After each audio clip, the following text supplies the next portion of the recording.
Olá, gente! De volta por aqui. Bom dia, boa tarde, boa noite. Então, hoje eu vou fazer o vídeo sobre o Cálice de Fogo, né? A quarta história de Harry Potter. E se vocês ainda não viram, vão lá conferir na playlist Geek, que tem já Câmara Secreta, Prisioneiro de Azkaban e Pedra Filosofal parte 1 e parte 2, porque a Pedra Filosofal é o meu preferido, então pra mim tem mais elementos que eu gosto de comentar, que eu gosto de falar sobre, então já vai lá e confere os outros vídeos da playlist. E para quem gosta de viagem, para quem gosta sobre outros assuntos também, né? Também tem na playlist de BH para o Mundo. Tem também vídeos sobre as minhas viagens, algumas viagens que eu já fiz no Brasil e no exterior. Não tem muita coisa, porque, né, infelizmente, eu não consigo viver só viajando, só viagem na maionese. Mas no futuro vai ter outros vídeos. Então, vai lá e confere essas duas playlists. E já aproveita, deixa o like, compartilha, se inscreve e deixa nos comentários se vocês concordam ou não com as minhas opiniões, o que eu falo, se tá certo, se tá errado, se eu falei alguma coisa diferente do que vocês entendem, já deixa nos comentários, beleza? Então, bora pro vídeo. Nesse livro, nessa história do Cálice de Fogo, a gente tem a história do Harry quando ele vai para Hogwarts e ele antes mesmo de chegar lá, ele tem o torneio tribucho, a Copa de Quadribol, que ele junto com o Sr. Weasley, os gêmeos e o Rony e a Hermione, e ele encontra com o Cedrico, o pai do Cedrico, eles vão ver a Copa de Quadribol. E esse foi o primeiro filme que eu vi no cinema. Das histórias todas de Harry Potter, foi o primeiro filme que eu fui ver no cinema. E ver essas cenas da Copa de Quadribol, que é com aquele campo que, né, é muito interessante. Eu ainda não sei como descrever, porque me lembra um pouco aquela... Como é que chama aquele teatro que tem gigante? Coliseu. Me lembra, parece que eles se inspiraram no Coliseu, porque não é aquele campo horizontal que a gente conhece como Copa de futebol, qualquer outro esporte, não. As arquibancadas, elas não sei quantos metros que tem, elas vão até sei lá quantos metros, mas como o quadribol, ele é todo no ar, né? Eles estão sempre voando, né? Nas vassouras, e o quadribol é todo aéreo, né? Então a arquibancada, ela é gigante também para as pessoas conseguirem ver no mesmo nível o quadribol. E é muito interessante ver isso tudo no cinema, quando entram os times. Gente, essa cena no cinema foi muito maravilhosa. E aí tem a cena do Harry entrando na cabana, né? Naquela tenda, naquela barraca do Sr. Weasley, que ele entra, que na vida real, né? No mundo real, a gente tem uma barraca que mal cabe uma pessoa sentada, uma pessoa deitada. E quando o Harry entra na cabana do Sr. Weasley, ele mesmo fala, eu adoro magia, porque ele fica encantado que dentro daquela cabana tem tudo aquilo, tem uma casa dentro daquela cabana, dentro daquela barraca. É muito interessante.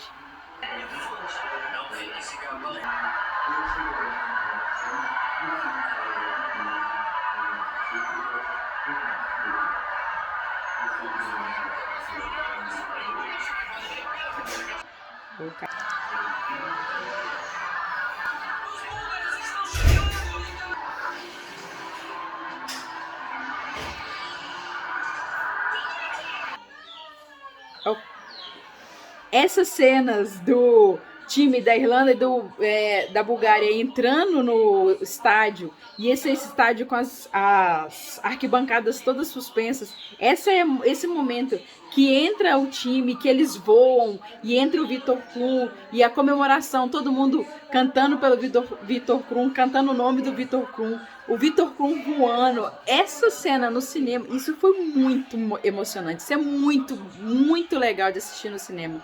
no final do ano agora de 2021, eles fizeram a reexibição do Pedra Filosofal, né, para comemorar os 20 anos da estreia de Harry Potter Pedra Filosofal. E foi muito legal assistir no cinema, porque eu não tinha visto o Pedra Filosofal no cinema. Eu só tinha assistido, comecei a assistir com esse agora, né, o Cálice de Fogo. E foi muito bom assistir no cinema. E se tiver do Cálice de Fogo também, a reexibição no cinema, eu vou assistir de novo, porque é muito bom, é muito interessante. E aí, no filme, né, já pula direto para a sequência em que eles retornam ao campo onde estão as barracas, né, que eles estão instalados nesse campo. Eles retornam a esse campo e eles já começam, os Comensais da Morte já começam a tirar fogo nas barracas. E aí a gente já tem o primeiro momento que a gente é apresentado aos Comensais da Morte, porque até então a gente ouve falar, a gente sabe da história dos Comensais e tal, mas é o primeiro momento que a gente vê a atuação dos Comensais da Morte, que são os... o fã-clube, é o fandom do Voldemort, né? Mas são do mal. Então eles destroem todo o acampamento. Tinham milhares de barracas nesse acampamento, e eles destroem todas essas barracas. E nessa confusão toda, o Harry se perde do Sr. Weasley, se perde do Rony, dos gêmeos, da Hermione. E nesse momento, até nesse momento, ele não sabe quem é que conjura, que joga no céu a marca, né? Não posso mostrar muito, porque senão o YouTube corta. Mas a marca que os Comensais da Morte colocam, que nesse momento a gente não sabe quem é, depois no final que a gente descobre quem é que conjurou aquela marca no céu. E é muito interessante que só ele tá sozinho ali, e aí é aquele momento tipo do terror do Harry Potter, naquela escuridão, ele sozinho, não sabendo o que tá acontecendo, ele perdido. E aí aparecem, Rony e Hermione mais uma vez aparecem para salvar Harry Potter. E aí o Bartol Crouch começa a incriminar o Harry, porque ele tá lá naquele momento onde foi conjurada a marca do Voldemort, e ele não vê mais ninguém no campo. Então o Bartol Crouch começa a incriminar os meninos. Só que, obviamente, depois ele entende que não tinha nada a ver, né? E aí já muda pra cena que o Harry tá no trem indo pra Hogwarts, no expresso de Hogwarts, e é o primeiro momento que ele encontra a Cho Chang, que a gente vai ver que ele se apaixona pela Cho Chang. Ele se apaixona por ela. E é muito bonitinha essa cena. E no filme já passa pra cena, né, mostra a cena que o Harry ainda tem contato com Sirius Black, né, que no terceiro a gente vê que Sirius Black acaba fugindo, não consegue ser inocentado, porque o Pedro Pettigrew acaba escapando, então ele não consegue ser inocentado. E o Harry mantém contato com o Sirius Black. E aí já corta a cena, já pula pra cena que as outras escolas chegam a Hogwarts. Porque até então a gente não tem essa ideia clara de que quais são as outras escolas, onde existem outras escolas. E até agora, tipo assim, a gente é apresentado nas histórias de Harry Potter, no geral, que obviamente existem bruxos em todo canto do planeta, em todo lugar tem bruxo. E o que tá estreando agora, dia 14, estreou o Animais Fantásticos, que tem a Maria Fernanda Cândido, que é brasileira, que tá fazendo papel de ministra da magia do Brasil. E esse é o motivo que eu quero ir ver. Basicamente, o principal motivo que eu quero ir ver é por ela. Porque é uma atriz brasileira representando a gente lá, a ministra da magia. E nesse momento que começam a chegar as outras escolas, isso também no cinema foi incrível de assistir. Porque o som delas entrando é muito... E aí, porque é apresentado pra gente nesse momento, antes das duas escolas entrarem, que vai acontecer nesse quarto ano o torneio Tribruxo, e que são 3 escolas que participam. Aí vão participar da Madame Maxime, a escola de Bombaxon. Eu não consigo falar esse nome dessa escola, Bombaxon. É a escola, que é a escola francesa. E aí vem também os búlgaros, que é a escola que tem o Victor Krum. E essa entrada delas é maravilhosa.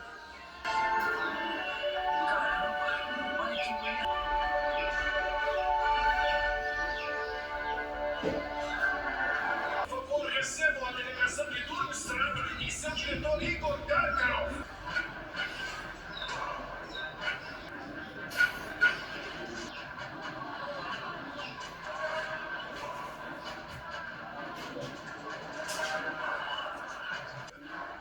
E aí, nessa cena, a gente não consegue nem distinguir se o Rony tá babando mais pelo Victor Krum ou mais pela Fleur Delacour. Porque elas são meio ninfas, então elas têm essa graciosidade de uma fada, essa graciosidade, essa magia especial. Elas são bonitas, elas são... No filme, elas, obviamente que as atrizes são muito bonitas e tal, mas no livro deixa ainda mais forte pra gente essa ideia de o quanto elas são graciosas, o quanto elas são lindas. É impossível não ficar admirado com a beleza delas, com o encanto que elas transmitem. Todo mundo, toda vez que elas passam, todos ficam encantados com a beleza de todas elas, de todas as alunas, especialmente pela Fleur Delacour, que ela é a principal, que ela é a que entra no torneio e todo mundo fica encantado com ela, com as habilidades dela.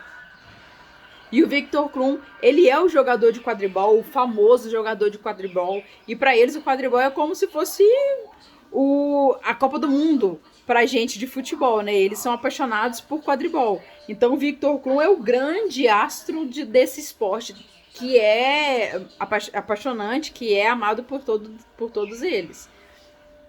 Então aí a gente vê... Quanto que a escola, o pessoal, os alunos ficam encantados em ver as equipes entrando das duas escolas. E aí a gente também, na sequência, a gente é apresentado ao Olho Tonto, que até então, quem entendeu da história e conhece a história, sabe que nesse momento, infelizmente, não é o Olho Tonto Moody, Alastor Moody, que nesse momento é outra pessoa que a gente descobre no final da história.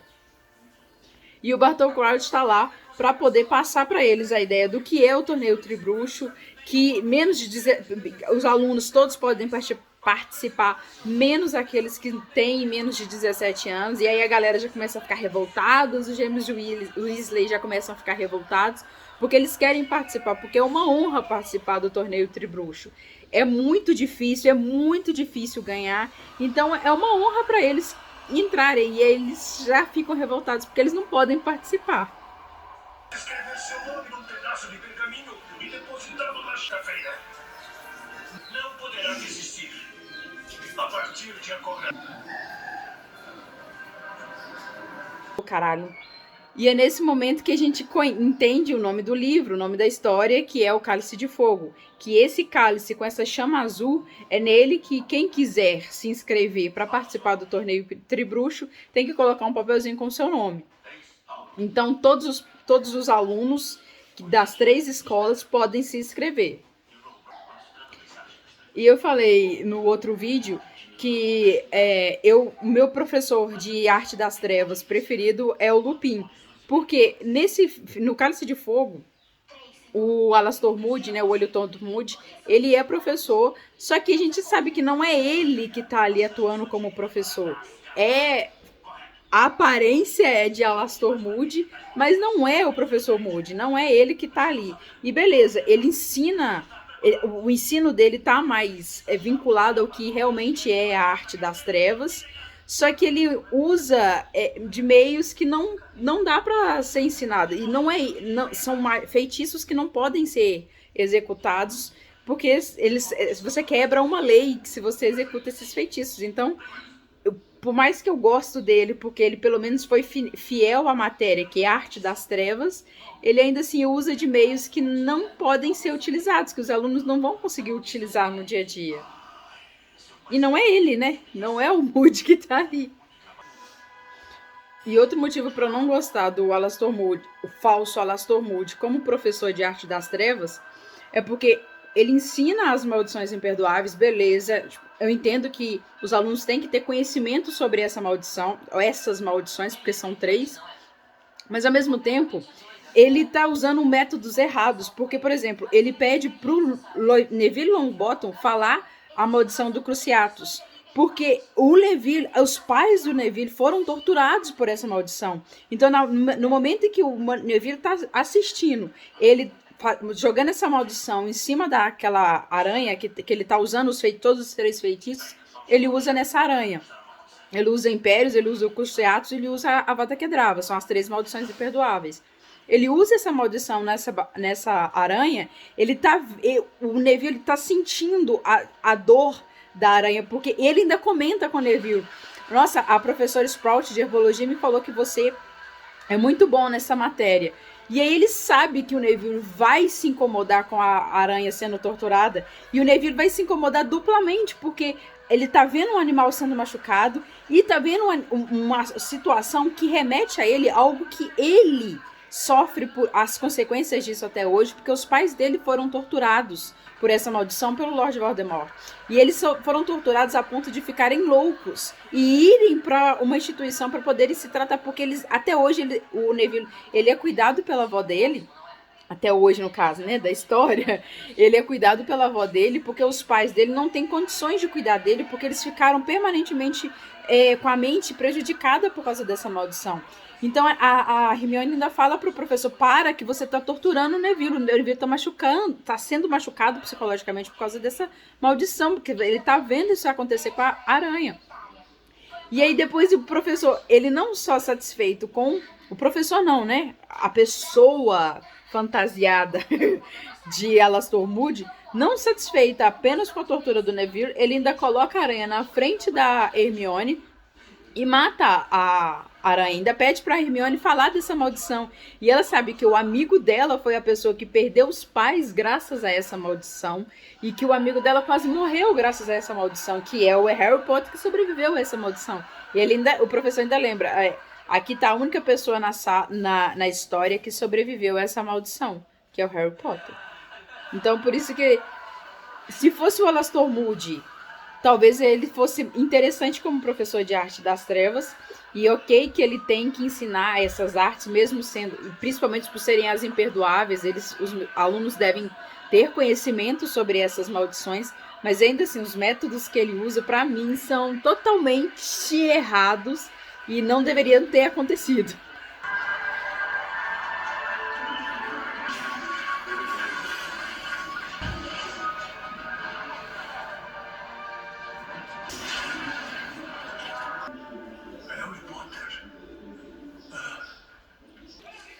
E aí tem a seleção dos campeões para participar do torneio Tribruxo.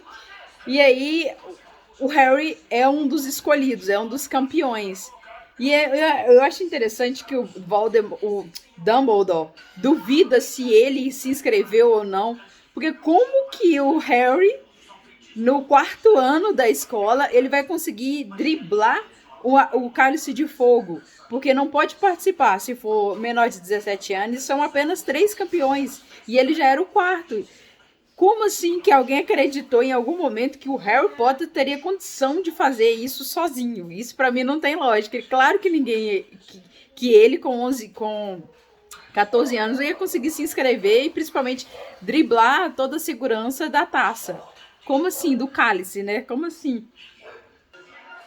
E é quando o Harry entra para o torneio Tribruxo que ele conhece uma das personagens que eu também tenho raiva dela, mas né, ela faz parte da história, então fazer o quê? Que é a Rita Skeeter, que ela é jornalista do Profeta Diário, que é o jornal principal do mundo bruxo, e aí ele descobre que ela inventa muita coisa, ela tem uma pena de repetição, que ela não precisa usar a pena para escrever. A pena ela é silenciosa, ela sozinha escreve as histórias. E a Rita Skeeter escreve a história distorcendo a verdade, distorcendo a realidade. E aí nos filmes não mostram, mas no livro a Hermione ela descobre o segredo da Rita Skeeter, porque a Rita Skeeter descobre várias histórias, vários segredos, e o motivo disso é porque ela é uma animaga. Só que ela é uma animaga que ela não se registrou no Ministério da Magia. Todo animago ele tem que ser registrado no Ministério da Magia. E ela não se registra. Então ninguém sabe que ela é um besouro. E a Hermione descobre isso. E até aqui no final acho que do 5º livro, que ela No final ela tá na janela da enfermaria, o peitoril da enfermaria, ela descobre a Rita Skeeter e vê que a Rita Skeeter tá ali, e ela vai e coloca ela dentro de um pote. E ela mostra pros meninos depois que ela tá com o besouro que tá dentro do pote é a Rita Skeeter. E essa é uma história interessante que não tá nos livros, eles não contam essa parte da história nos livros. E a Hermione também usa, quando ela descobre isso, acho que já lá no 5º livro, que ela descobre que a Rita Skeeter, ela é uma animaga, e é por isso, é por isso que ela descobre as histórias, porque ela, aquilo que a gente pensa, né, eu queria ser um mosquitinho para descobrir o que fulano tá fazendo, o que ciclano tá fazendo, a Rita Skeeter, ela é esse mosquitinho, ela é esse besouro. E a Hermione aproveita que ela sabe disso, e ela sabe que a Rita Skeeter não é registrada, para usar isso a favor deles no futuro, nas próximas histórias a gente fala mais sobre isso. E a primeira tarefa, né, que mostra no filme a história, a primeira tarefa que eles têm que participar, que eles têm que vencer, é derrotar os dragões. E a gente vê que o Hagrid, ele tenta ser gentil com o Harry e com a Madame Maxime, mostrando a eles antes já, né, o que é a tarefa, que é derrotar derrotar não, né? É buscar aquilo que é interessante, que é pegar o ovo, porque o dragão tá lá defendendo o ovo, né? Que faz parte da próxima tarefa. Então eles têm que passar por esse dragão e pegar esse ovo para desvendar o mistério da próxima tarefa. E o Hagrid mostra pro Harry qual que é essa próxima tarefa, mostra pra Madame Maxime. Mas no final a gente entende que não foi só uma ideia dele, que não foi só isso. E aí começa algumas das cenas mais engraçadas, mais divertidas da história de Harry Potter no filme, né? Que é o baile de inverno que acontece por causa do torneio Tribruxo. Que tem a professora McGonagall dançando com o Rony, que o Neville ensaiando os passos de dança, a roupa do Rony, tudo é engraçado. Essa cena é muito boa. Ela falando babuínos, bobocas balbuciando bobagem. Isso é muito interessante. Tudo nessas cenas que envolvem o baile de inverno é muito interessante. E tem a cena patética, mais engraçada do Harry convidando a Hermione. Hermione, você é uma menina. Oi! Mas é muito engraçada essa cena. E o professor Snape batendo a cabeça dele com o livro. É muito divertida essas cenas. E aí é bom que ela esfrega na cara dele que alguém já tinha convidado ela e ela tinha aceitado. E aí depois a gente descobre quem convidou ela. O grande Victor Krum que convidou ela. O jogador famosão, o bonzão, o cara que todas as meninas da escola queriam estar indo no baile com ele. É muito interessante. E aí é muito legal ver a cena que a Hermione desce as escadas toda maravilhosa, toda trabalhada, um look perfeito, maquiagem, tudo. E aí ela já encontra o Victor Krum e esfrega na cara de todo mundo que ela não é uma garota e deixaram para convidá-la por último. Não, ela foi convidada pelo Victor Krum. É muito boa essa cena. E aí a gente vê o Rony quase que vomitando de tanto espanto, tanta inveja, tanto ciúme de tudo, porque a Hermione tá entrando no salão com o Victor Krum, esfregando na cara dele quanto ela é poderosa, quanto ela é a fodona da história.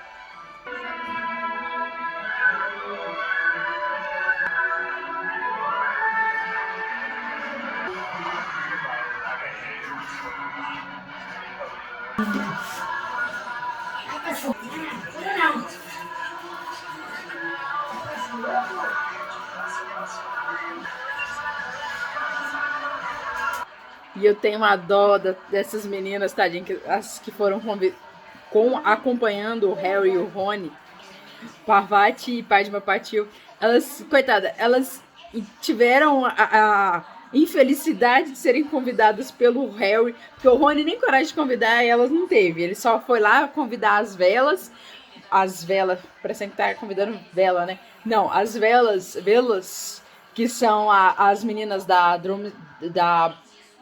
Beauxbaton, eu não sei falar essa palavra, que são as alunas, né, da Madame Maxime. Ele só teve coragem de chegar lá e gritar e tentar convidar elas, mas ele nem foi ele que convidou as coitadas das irmãs para acompanharem eles. Quem convidou foi o Harry. Tadinha, elas ficaram ali sentadas a noite inteira. Eles não tiram elas para dançar, e sorte que pelo menos uma delas consegue um par, porque coitada, a outra nem par ela consegue. No próximo baile, crie coragem que me convide antes que outra pessoa me chame e não como última opção. Nessa cena eu achei muito triste a Hermione falar isso com ele, porque ela não precisava disso. A Hermione, cara, ela é linda, ela é talentosa, ela é estudiosa, ela é a aluna número 1. Pra que ela precisava falar isso com ele? O cara é um trouxão que não convida ela, que não percebe que a menina tá ali, linda, maravilhosa, que é uma pessoa talentosíssima, cheia de habilidades. Eu tô aqui, meu feminismo defendendo a Hermione. Mas é que eu não acho justo que o Rony tratar ela desse jeito. Tudo bem que ele é meio ogrão, assim, no começo, né? A gente sabe que depois eles se dão bem, eles ficam juntos e tal. Mas nesse começo eu fico meio revoltada com ele, da forma como ele trata ela. E nesse livro a gente já começa a entender essa ligação que o Harry tem com o Voldemort. Essa ligação o Voldemort, ele tá dentro da mente do Harry, o Harry tá dentro da mente dele, e o Harry vê o momento em que ele tá lá na casa dos antepassados e tá lá, já tá lá com Pedro Pettigrew, já tá lá fazendo as maldades dele, e o Harry tem essa visão desse momento em que ele tá lá. Então ali a gente nesse momento da história a gente já começa a ver, entender essa parte que eles dividem essa ligação, eles têm essa ligação inclusive de pensamento, de dividir a mente, né, essa energia do pensamento. E nessa história a gente já tem de volta a Murta que geme, né? Que ela tá lá no banheiro dos monitores, ajudando o Harry a desvendar o mistério do ovo. Que na verdade quem dá a dica é o Cedrico, porque ele dá a dica pro Cedrico no primeiro desafio com os dragões. O Cedrico retribui e dá a ele essa dica de levar o ovo pro banheiro e ruminar a coisa na água. E a Murta aparece de novo, falando pra ele, né? O outro garoto colocou isso na água, que tal? Tem certeza disso? Absoluto. Por uma hora, mais ou menos. Mais ou menos. E essa é uma divergência que eu não concordo, que no livro, quem dá o Garriço pro Harry é o Dobby, não é o Neville. Então aí essa parte já no quarto eu acho que já começam as distorções maiores entre a história do livro e o que é mostrado no filme. Para mim já começa a ficar um pouco mais irritante, porque o mérito é do Dobby, não é do Neville. Para a superfície é muito simples. Exceto uma coisinha na sua boca. E esse próximo desafio, o segundo desafio, é interessante porque lá no fundo vão estar pessoas só uma pessoa que não é interessante pro Harry, porque vai estar cada um dos campeões tem que resgatar alguém. E essas pessoas algo que tá lá no fundo, quando chega lá eles descobrem que é alguém, e esse alguém que tá lá pro Cedrico é a Cho Chang, que é a pessoa de que o Harry gosta. Pro Victor Krum é Hermione Granger, que é a melhor amiga do Harry. E o Rony tá lá, que é a pessoa que o Harry deveria salvar. Então, assim, só a irmã da Fleur que não é a pessoa de interesse pro Harry. Mas o Harry fica num desafio lá embaixo, porque ele tenta salvar todos os 3 amigos dele, todas as 3 pessoas que interessam a ele, e ele fica nesse desafio, nesse duelo na mente dele.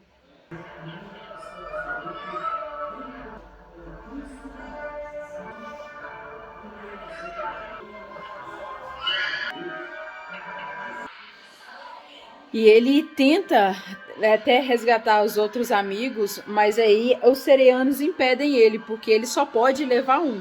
E o Cedrico até mostra pra ele, olha, o tempo tá passando. E ele tinha sido o primeiro a chegar lá, então assim, ele seria o campeão dessa prova se ele não tivesse pensado nos amigos dele que também estavam lá e também precisavam ser resgatados.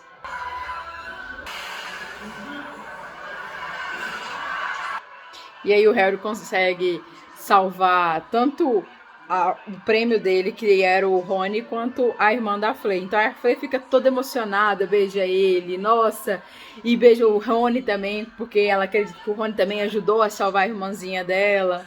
É muito interessante essa parte, esse desfecho dessa segunda prova. E ele poderia ter ganho essa prova, né, como eu falei, porque ele foi o primeiro a chegar lá, então ele poderia ter ganho, mas quem ganhou nessa etapa foi o Diggory. E aí, já vai... E aí o Harry, por ter feito a boa ação de salvar a irmã da Fleur, ele também ganha o segundo lugar, né? Mas por bom coração. E nesse momento a gente tem um primeiro encontro entre o Bartol Crouch e o suposto Olho Tonto, né? Que até então a gente ainda não sabia nesse momento da história quem é de verdade Bartol Crouch Jr. ou Alastor Moody. Quem é quem? E aí o Bartol Crouch morre, né? Então, e a gente vê o Dumbledore indo na penseira, usando a penseira para entender os pensamentos, para entender o que está acontecendo no decorrer dessa história, porque alguém colocou o Harry dentro desse torneio, alguém está fazendo alguma coisa para tentar pegar o Harry, ou matar, ou fazer alguma coisa. Tem algo por trás de toda essa história do torneio Tribucho. E aí ele pega uma memória, e quando o Harry chega lá na sala do Dumbledore, ele né, encosta na penseira e ele entra nesse pensamento, nessa lembrança de Dumbledore. E ele vê que o Viktor Karkaroff, que é da Durmstrang, que é da escola da Bulgária, que é uma das escolas que está competindo, ele era um comensal da morte. E aí ele começa a delatar quais eram os outros nomes que ele conhecia de pessoas que participavam, que também eram comensal da morte. E aí ele relata que uma pessoa que ele sabe que era, das pessoas que ele fala, aquele tem certeza que era comensal da morte, era o Bartol Crouch Jr., que é filho do Bartol Crouch. E aí a gente vê eles tentando prender o Bartol Crouch Jr., e ele tem um trejeito, ele fica fazendo assim com a língua, que é quando ele tá vestido, que ele tá... Usou a poção Polissuco que tá na forma de do Alastor Moody. O Bartol Crouch, quando conversa com ele, então esse embate com ele, depois da segunda prova do torneio Tribruxo, ele vê que o Alastor ele faz esse trejeito com a língua. Que essa coisa que ele faz com a língua. E aí o Bartol Crouch já nota que ali tem alguma coisa de estranho. E é por isso que o Bartol Crouch Jr. ele mata o pai dele no torneio, porque senão o pai dele poderia delatar, falar para todo mundo que ele estava usando a poção Polissuco, que ele estava disfarçado de Alastor Moody no castelo, porque ele ainda é um comensal da morte. E era essa história que ele estava tentando esconder até ele conseguir concluir a missão dele, que é levar o Harry até a última prova, que no final da última prova o Harry precisa estar lá no cemitério para o Voldemort fazer o feitiço usando o sangue do Harry Potter para conseguir o corpo de volta, para conseguir voltar à vida e ter um corpo novamente, porque até então que a gente sabe que o Voldemort ele existia em uma forma que não era humana, ele era um ser que só tinha alma, que só tinha aquele espírito que vagava, ele não tinha um corpo. Depois que ele tacou o feitiço no Harry Potter do Avada Kedavra, ele ficou para sempre, quem dera, mas ele ficou preso nessa forma quase humana. Então ele precisa fazer esse feitiço, concluir esse feitiço, e precisa do sangue do Harry Potter para conseguir concluir esse feitiço.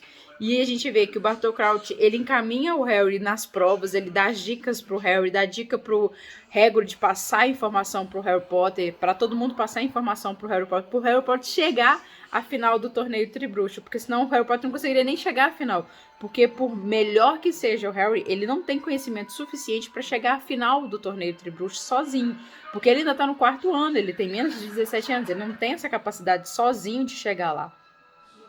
Então a gente vê na penseira, que o Harry entra nesse pensamento, nessa lembrança de Dumbledore, a gente vê esse link, começa a fechar a história. Se você e seus amiguinhos andam preparando poção Isso pode mostrar que... E o Snape confronta o Harry porque a memória do Dumbledore mostra pra ele que existe um ser humano chamado Bartol Crouch Jr. que é comensal da morte, mas até a parte da lembrança, o Harry não sabe que ele tá no corpo do Alastor Moody. Mas aí por isso o Snape confronta o Harry, porque aí ninguém ainda sabe, né, que o Bartol Crouch Jr. é o Alastor Moody. Então o Snape confronta ele porque ele, a Hermione e o Rony, eles usaram poção polissuco no Câmara Secreta para tentar descobrir se era Draco Malfoy que era a pessoa que estava abrindo a Câmara Secreta. Então o Snape já fica com essa dúvida, será que quem está roubando os ingredientes é o Harry Potter de novo?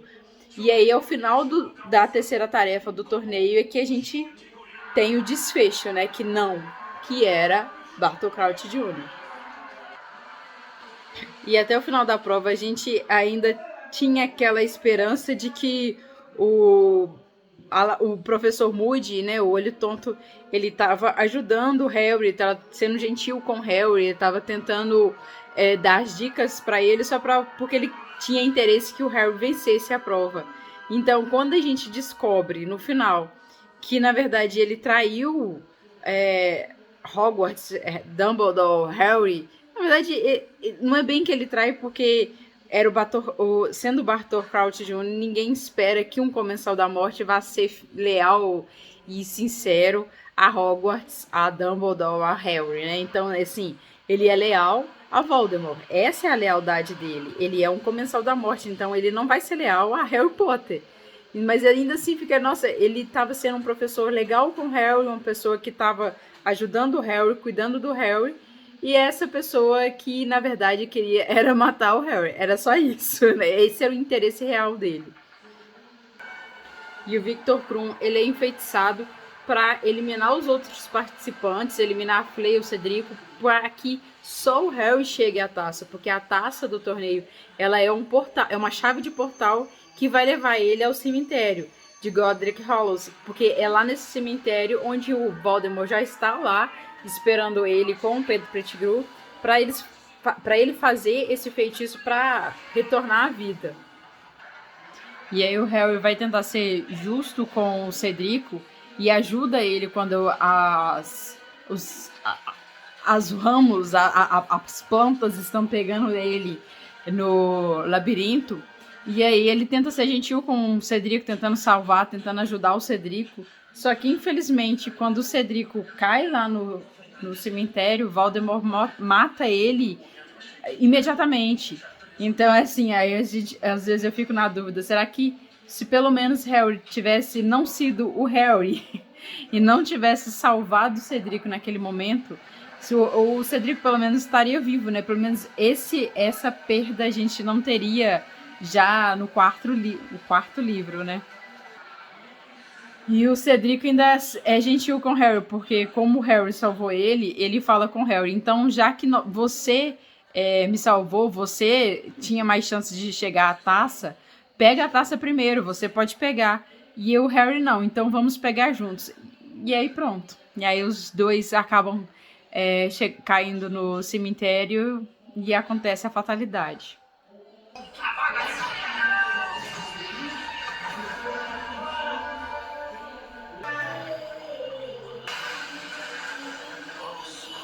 Do Pai, tirado sem carne, do servo, de bom grado, do inimigo.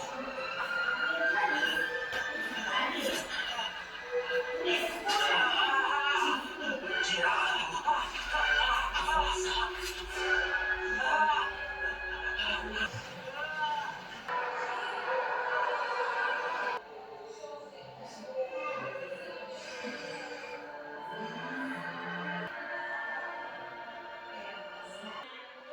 Então, esse é o momento definitivo onde Lord Voldemort retorna.